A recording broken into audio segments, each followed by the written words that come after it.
भाजपा के fire brand नेता अश्विनी चौबे का इस बार पत्ता कटने वाला है। अश्विनी चौबे का खराब परफॉर्मेंस और उम्र का हवाला देते हुए इस बार उन्हें पार्टी आलाकमान आराम करने को भी कह सकती है।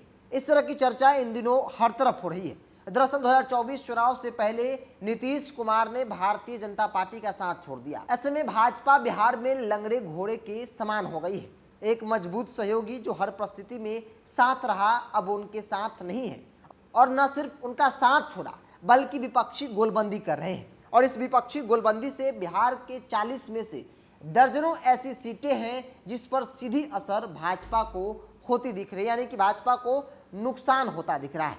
हम आपको बक्सर के चुनावी समीकरण की बात करेंगे। उससे पहले एक बार बता दें कि साल 2009 के जब लोकसभा चुनाव हुए तो वहां से आरजेडी के जगदानंद सिंह 1,32,614 वोट पाकर चुनाव जीते थे। वही 2014 के चुनाव परिणाम पर नजर डालेंगे तो 3,19,012 वोटों के साथ अश्विनी चौबे पहली बार वहां से चुनाव जीते। लेकिन उसके ठीक बाद 2019 में जब लोकसभा चुनाव हुए, जब नीतीश कुमार भाजपा के साथ थे, तो अश्विनी चौबे को कुल 4,73,000 के आसपास वोट मिले थे और दूसरी बार वो वहां से सांसद बने। लेकिन 24 के चुनाव से पहले भाजपा के अंदर मंथन जारी है। भाजपा आलाकमान ने बिहार के दर्जनों ऐसी सीटें चिन्हित की है जहां पार्टी के वर्तमान सांसद हारते हुए नजर आ रहे हैं, जिसमें से एक सीट बक्सर की है। और अश्विनी चौबे को लेकर कहा जा रहा है कि क्षेत्र में जबरदस्त नाराजगी लोगों में देखने को मिल रही है। इनका परफॉर्मेंस भी बहुत अच्छा नहीं है और इसलिए इनका टिकट काटा जा सकता है। दरअसल बक्सर ब्राह्मण और यादव बहुल क्षेत्र है।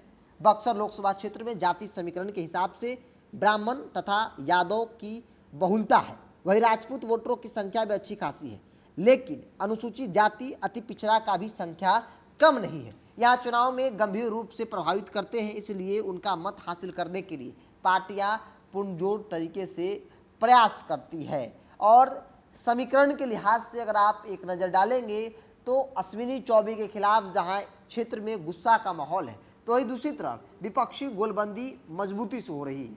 और नीतीश कुमार के आने के बाद विपक्षी पार्टियों में मानो जान आ गई है। और यही बड़ी वजह है जो बताया जा रहा है कि अश्विनी चौबे का टिकट भाजपा तो काटेगी ही, साथ ही साथ उस सीट को लेकर बड़ा कंफ्यूजन है भाजपा के अंदर कि वहां से लड़ेगा कौन, उम्मीदवार किसे बनाया जाए जो इस सीट को निकाल सके। क्योंकि जातीय समीकरण के हिसाब से वहां पे राष्ट्रीय जनता दल भी कमजोर स्थिति में नहीं है। जगदानंद सिंह जो उस क्षेत्र के बड़े नेताओं में से एक है, कहा जाता है कि जगदानंद सिंह जहां खड़े हो जाते हैं वहां से उनका इलाका शुरू हो जाता है। और यही बड़ी वजह है जो जगदानंद सिंह जैसे बड़े नेता, पकड़ वाले नेता आरजेडी के पास हैं। और इसी कारण से कहा जा रहा है कि अगर जगदानंद सिंह खुद उतरते हैं या फिर उनके परिवार से किसी दूसरे सदस्य को उम्मीदवार बनाया जाता है तो फिर भाजपा के लिए बड़ा चुनौती जो है वो बक्सर का चुनावी परिणाम हो सकता है। बहरहाल आप क्या सोचते हैं, अपनी प्रतिक्रिया कमेंट बॉक्स में रखिए। अगर आप मेरे चैनल को यूट्यूब पर देख रहे हैं तो सब्सक्राइब कर लीजिए,